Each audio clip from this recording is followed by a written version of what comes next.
You're listening to Joyful Wedding Planning, your spot for de-stressing and relaxing while you plan your wedding. You might be thinking, is that even possible? Well, heck yeah, it is. I'm your host, Emily DeClue, founder of The Joy Factor, Weddings and Events, and I'm here to help you plan the wedding of your dreams joyfully. Whether you're a DIYer or a delegator, this podcast will help you find the joy factor as you plan your wedding.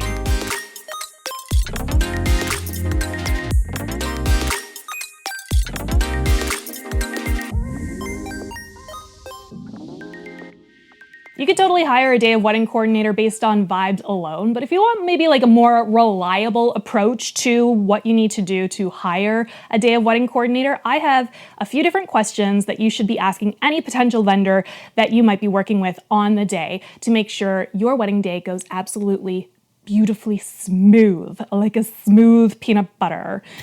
Whew. Hey, I'm Emily DeClue. I'm the founder of The Joy Factor Wedding and Events, a Toronto-based company that works with DIY couples like you to make sure that you have the perfect wedding of your dreams. I post lots of different videos on wedding planning topics. I was gone for a little while. I had a baby, but he's here now and everything's normal. So I'm back to posting very regularly, and I'm very excited to bring you lots more to help you plan your perfect day. So today we're talking about how to hire a day of wedding coordinator. You've done all of the planning, like all of the little pieces are in a row. You're a DIY bride or groom, and you're like, I know exactly what's supposed to happen. I need to know what's going on with the person that I'm gonna be hiring so that I can make sure that I trust them. So what are some questions that you should be asking? Well, the first thing that I always say is like, make sure that you get a sense of what the whole process is going to be like working with this particular person. When you have a call with them, ask them to walk you through how everything's gonna go. So like I will have a call with my potential couples.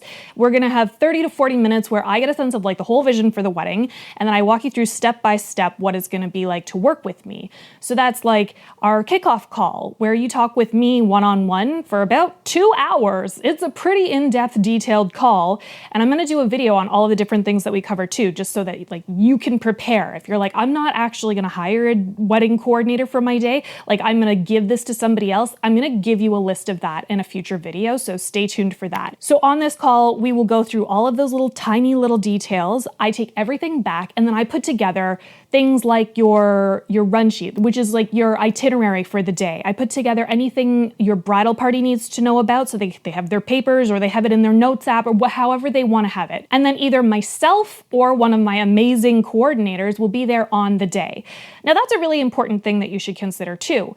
Is the person that you're talking to going to be the person that's at your wedding on the day of your wedding? Because if it's not, you may want to ask if you can have a quick call with them to chat to make sure that it is a good vibe fit, because the vibe does matter a little bit.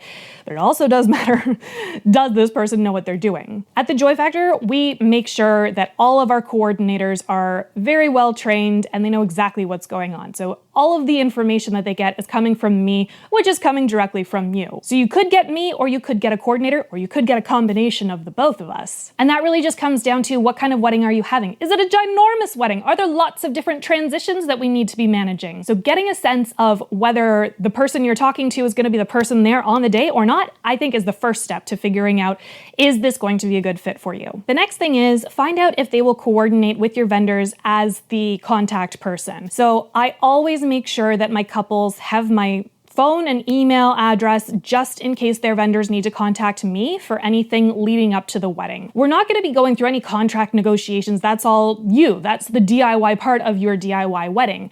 But I'm going to take those contracts on the day. I'm going to be going through all of that information and making sure that we are checking off all of the boxes. Were the flowers delivered and placed where they were supposed to go, for example? If your coordinator isn't really interested in handing over their contact information, that might be a red flag and something to consider. Maybe this person isn't going to be trustworthy enough to manage all of the tiny little pieces. Anyway, it would be a red flag for me, so I'm just throwing that out there. It might not be a red flag for you, but I would say I highly recommend, if you are hiring someone and paying them money to do this job for you, make sure that they are willing to give their contact information to your vendors. Okay, on the note of putting all of the little pieces together, you should be asking your potential day of coordinator if they will be putting together your itinerary for you, or if that's on you, or if they will be putting together a seating chart, or if that's on you. Everybody has a complete completely different process. So it's really important for you to know, like, okay, well, I know for sure I don't want to be taking care of the itinerary. I need somebody else to manage that. I don't have a clue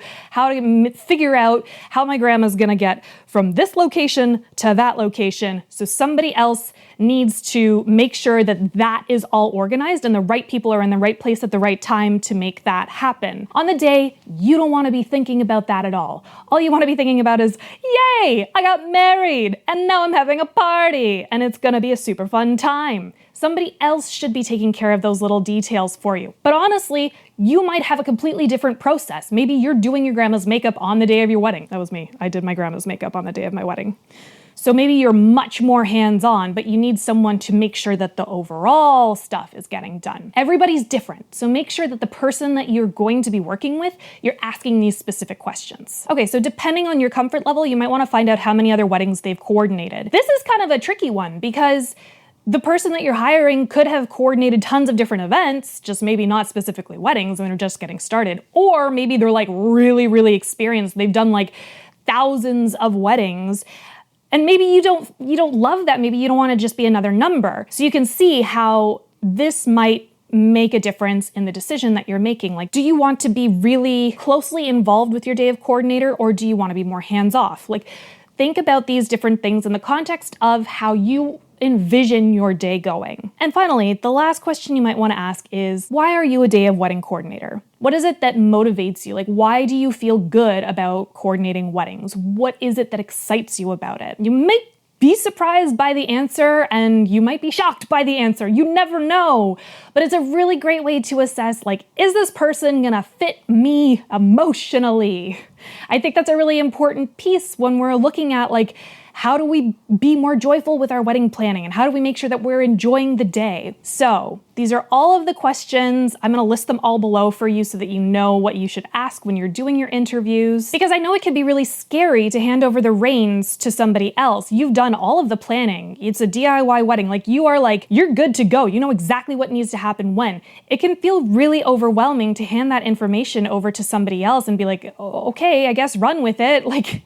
And you don't know, is it going to happen? Is it not going to happen? It will happen as long as you make sure that you ask the right questions and you feel good about the decision that you're making. If you get any red flags, there are lots and lots of us. We're all in different areas, and there will be someone who is perfect for you. And I always say to people at the beginning of calls together when I'm first meeting a couple, like, this call is really to make sure that we are the right match for each other. And if I'm not the right match for somebody, it's okay. Like, it's not going to hurt our feelings. We want to just make sure that you have the perfect day. That may not include myself. That may not include a different coordinator. It's whoever you choose and whoever you feel good about working with. So if you found this video useful, I'd be so grateful if you subscribed on YouTube or follow along in your favorite podcast app. Drop a comment, let me know what your thoughts are if you have any questions. You can always email me at emily@joyfactorweddings.com if you have any other questions or other topics that you'd like me to cover. I'll be back soon with another video, but until then, keep it joyful.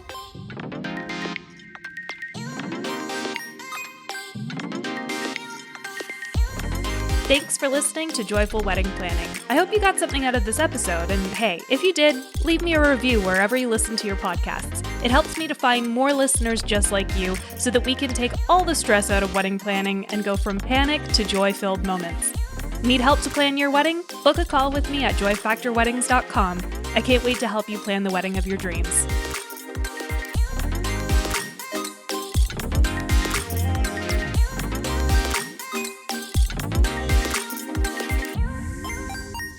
This podcast was produced by The Ultimate Creative. Learn more about producing your own podcast at theultimatecreative.com.